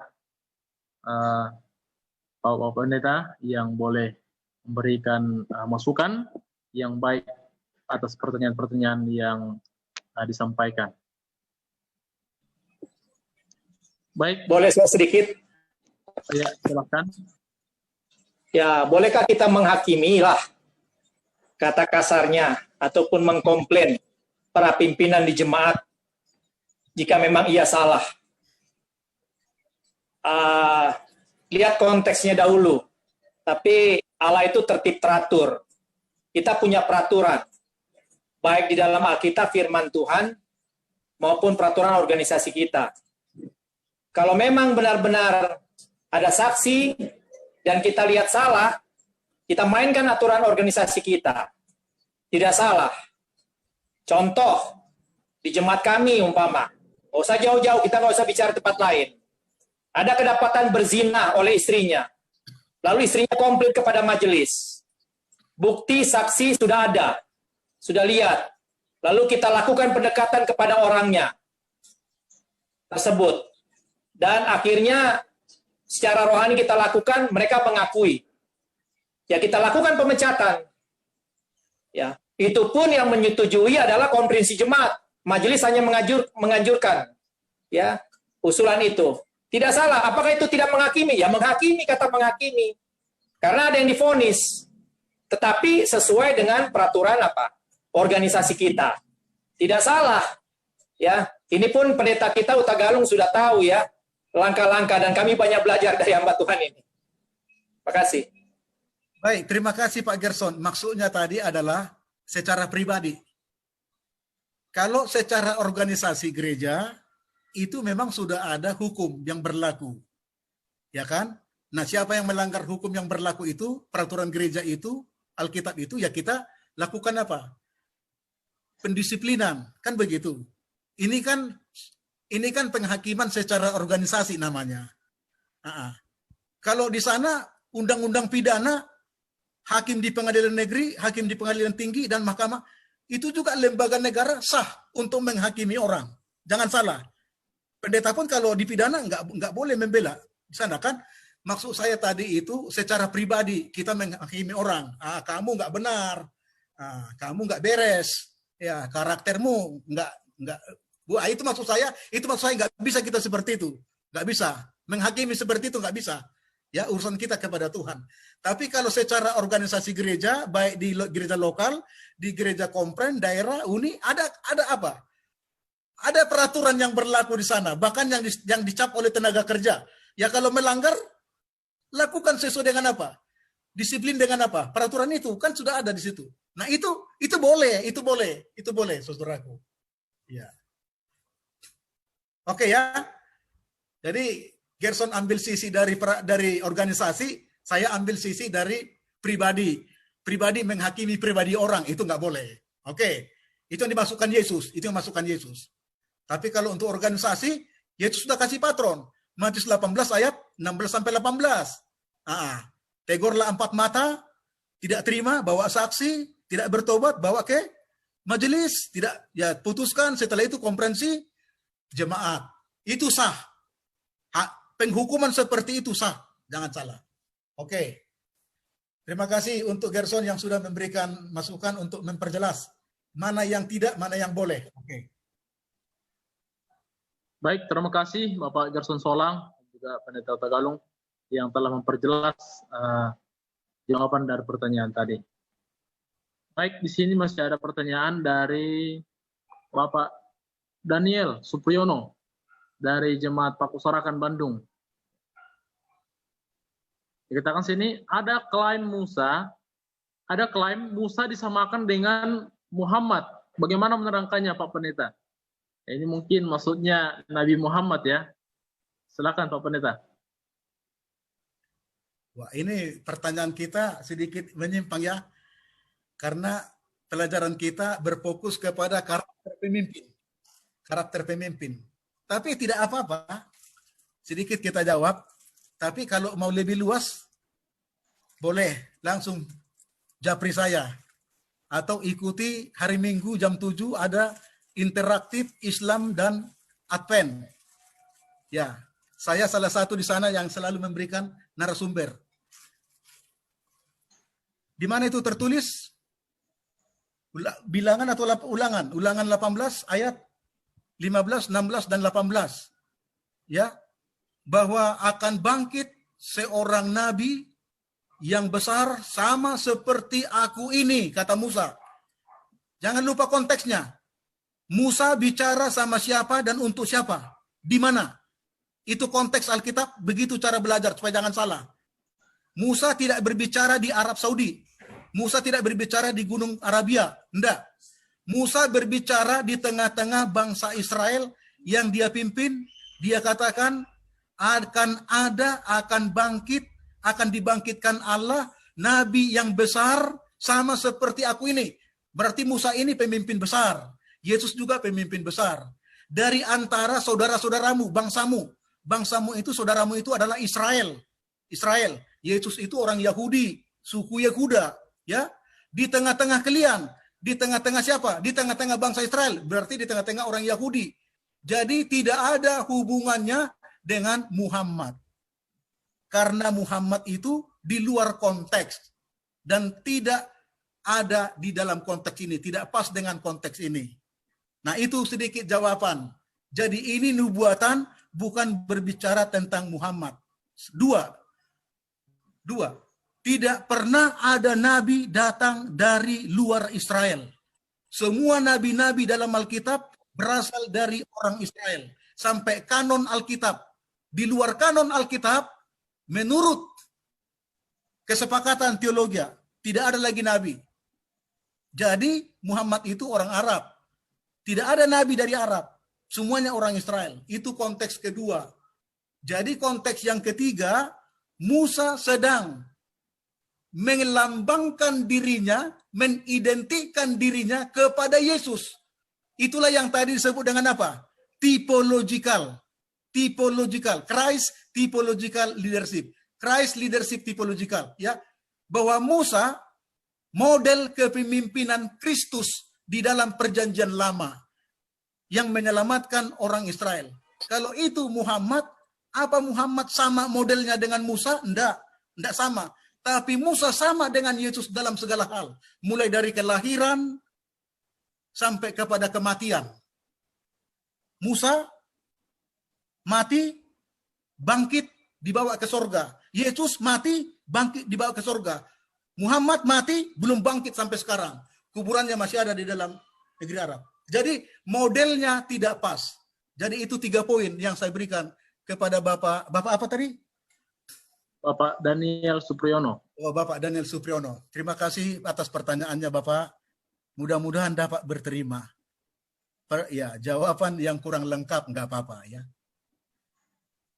Baik, terima kasih atas jawaban yang telah disampaikan oleh Pendeta Tegalung. Mungkin ada yang bisa menambahkan. Persilahkan, bisa langsung di-unmute.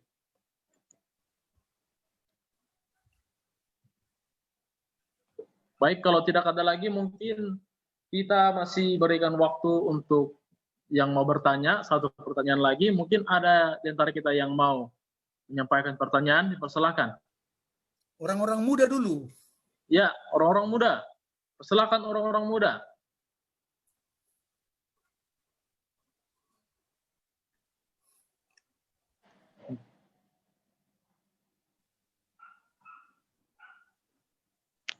Adakah di antara kita sahabat-sahabat orang muda?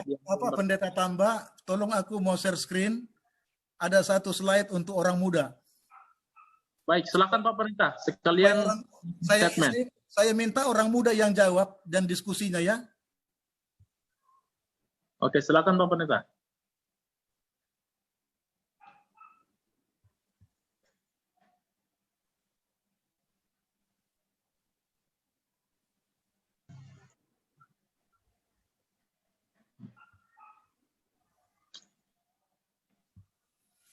Oke.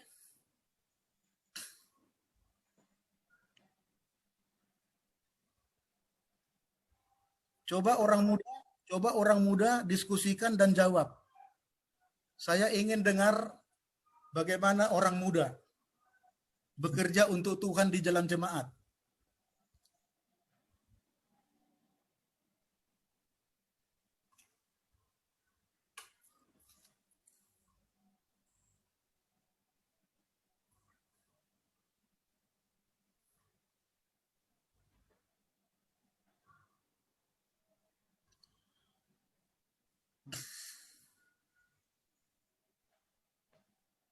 Baik, sahabat-sahabat orang muda bisa dibaca studi kasusnya dan bisa langsung ditanggapi. Terutama para pemimpin PA di jemaat, boleh. Jemaat Paku Sarakan, jemaat Cibubur, jemaat Medan Teladan. Ada pemimpin PA-nya, tolong kasih jawaban untuk kami.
Bagaimana? Sudah dapat?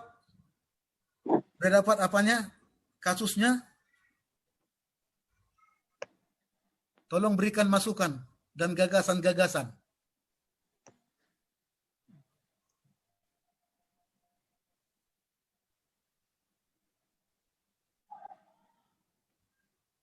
Mana? Siapa duluan?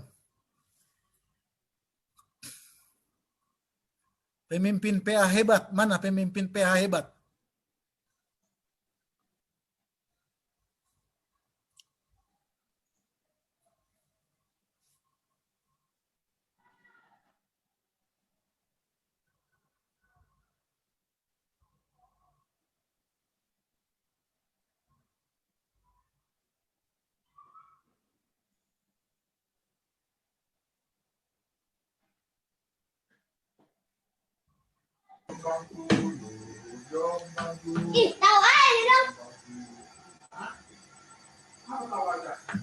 Boleh sedikit memberi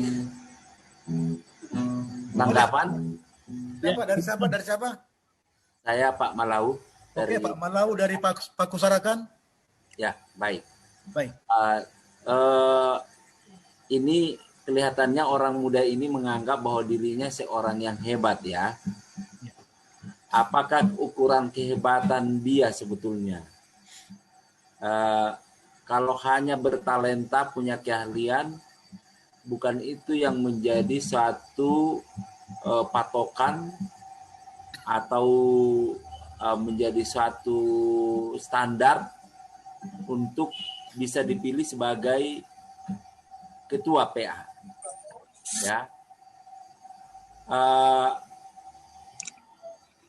Ya, mungkin saja bisa salah sih, tapi sebetulnya saya sangat senang tadi dengan pemaparan Pak Pendeta ya. Ya, terima kasih. Kebesaran Musa itu adalah karena karakter. Ya, bagaimana dia seorang yang berkarakter dan benar-benar dipersiapkan oleh Tuhan, bukan oleh manusia. Ya. Manusia mungkin mempersiapkan dia waktu dia di Mesir. Kalau kita membaca di buku Alfa dan Omega atau para nabi dan bapa itu dia dipersiapkan di Universitas Kairo katanya ya, atau universitas yang besar untuk pemimpin di dunia ini. Ya. Tapi Tuhan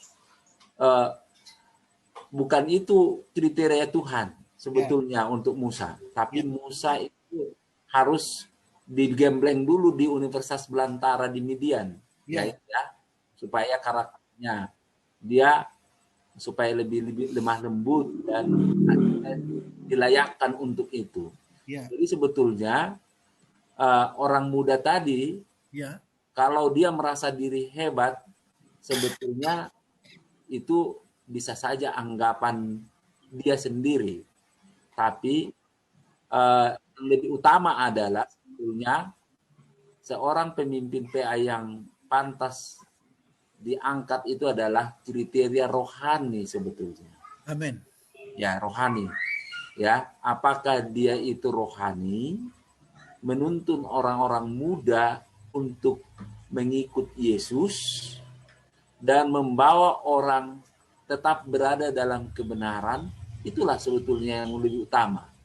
Bukan karena dia bertalenta, bukan karena dia seorang ahli, sebab kalau itu yang kita tonjolkan, berarti kita sama dengan kepemimpinan dunia, ya. Sebab kriteria-kriteria pemimpin di dunia ini selalu ya banyak sekali kualifikasi atau persyaratan-persyaratan. Tapi kalau seorang pemimpin rohani, saya pikir ya model kita adalah yang tadi yang Pak Pendeta tadi sebutkan. Musa tipologinya adalah Yesus Kristus, ya, yang datang bukan untuk dilayani, tetapi melayani. Jadi saya pikir ya kriteria kita utama itu adalah sisi spiritualnya, rohaninya. Kalau anak-anak muda ini tadi merasa diri hebat karena dia talented, orang yang ahli, ya mungkin perlu didoakan supaya Roh Kudus menuntun dia, supaya ya dia adalah orang yang religius, orang yang rohani, yang membuat kemajuan rohani di gereja. Mungkin itu sih Pak. Terima kasih tanggapan Terima saya. kasih Bapak Malau. Bagus sekali, super sekali untuk orang muda. Jadi orang muda, kerohanian dan pelayananmu perlukan di gereja. Oke Pak, apa pendeta tambah Olwan? Ya, silakan Saudara Mose, bisa di unmute Mose.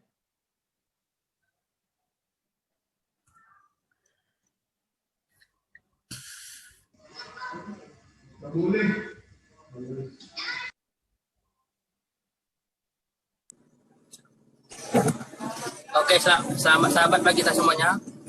Selamat sahabat. Selamat sahabat. Kebetulan saya ketua Pendeta Utagalungnya, ketua PA di jemaat kita Batu Dua. Jemaatnya namanya Batu Dua. Jadi Mose nanti sama dengan Musa itu, Mose, ya kan? Oke, saya ingin menanggapi Pak Pendeta.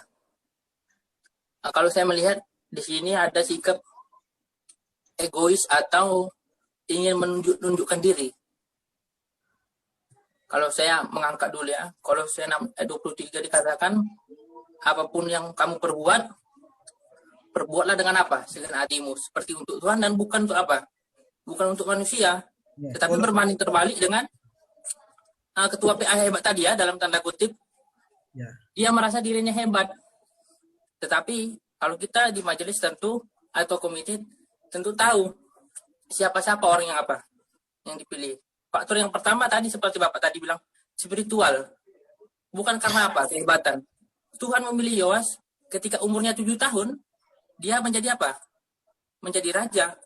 Pertanyaannya, apakah kehebatan anak usia 7 tahun? Kira-kira, tidak ada Pak Pendeta ya. Kalau dibandingkan dengan orang yang apa?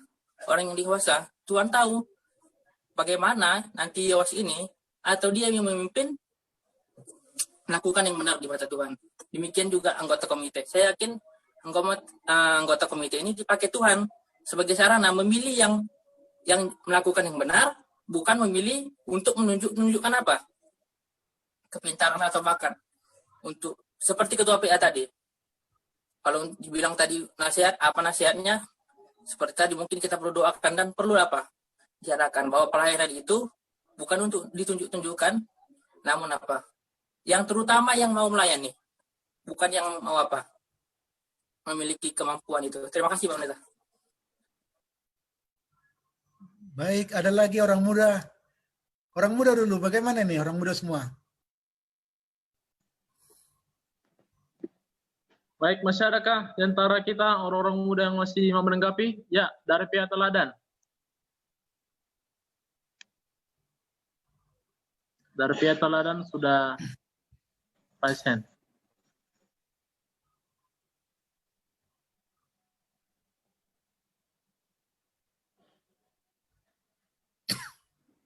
Ya, persilakan pihak teladan. Ya, terima kasih sama sahabat. Saya juga baru join dan tadi saya baca studi kasusnya ini tentang pemimpin yang hebat. Jadi kalau menurut saya, pendapat saya pemimpin yang hebat ini kesalahannya ialah di sebuah karakternya. Nah, dia menganggap dia pemimpin yang hebat, diri sendiri. Memang dia memiliki sebuah talenta, tapi itu dibuat dia menjadi sebuah kesombongan. Padahal kalau seorang pemimpin itu dia bukan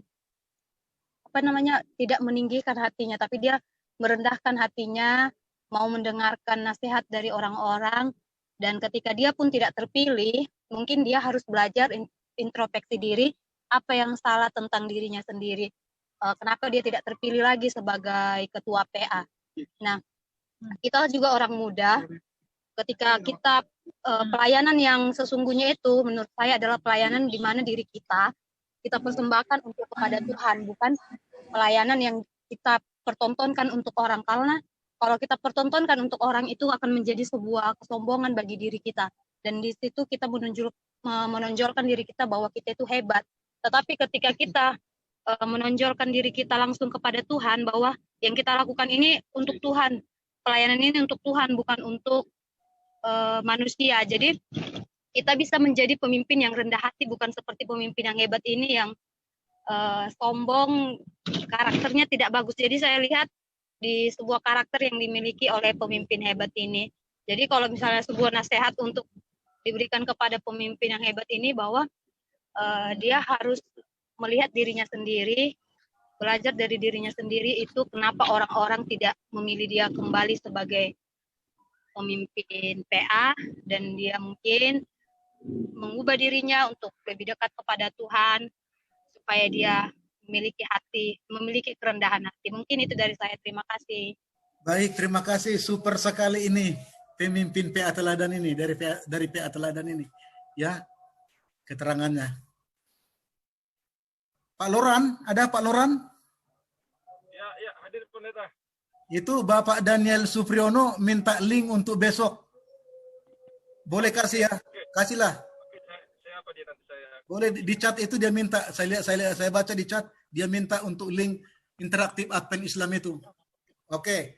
Ada lagi yang lain? Orang-orang muda? Pak Daniel, sebentar pendeta. Pak Daniel, catat aja nomor ID nih Pak Daniel. Ini sama dengan untuk acara besok. 92 ini. ID Zoom ini. Sama linknya dengan ini. Sama Pak Daniel, sama.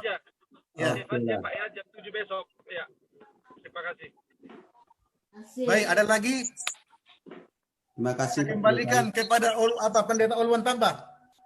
Baik, terima kasih atas tanggapan dari Saudara Mose Menurung dan juga Saudari Triyanti Silaban sebagai pemimpin PA di jemaat, ya, luar biasa.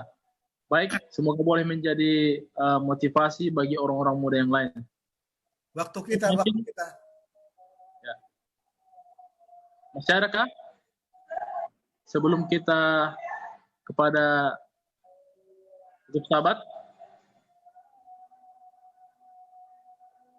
baik, di sini ada satu lagi pertanyaan Pak Pendeta, sekalian nanti langsung closing statement dari Pendeta Naibaho.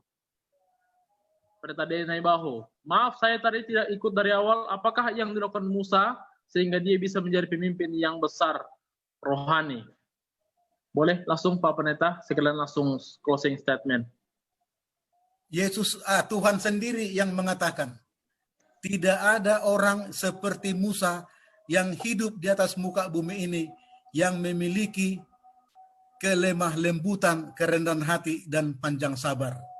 Jadi karakter Musa yang lemah lembut, rendah hati, suka mengampuni, dan panjang sabar itulah yang menjadikan dia pemimpin yang besar. Terima kasih kawan, Pendeta Naibaho. Tanggal 30 saya akan khotbah di gereja. Pendeta, jangan lupa itu. Baik, terima kasih Pak Pendeta Huta Galung. Terima kasih atas pembahasan yang begitu indah yang telah kita dengarkan dari Pendeta Asnawi Huta Galung.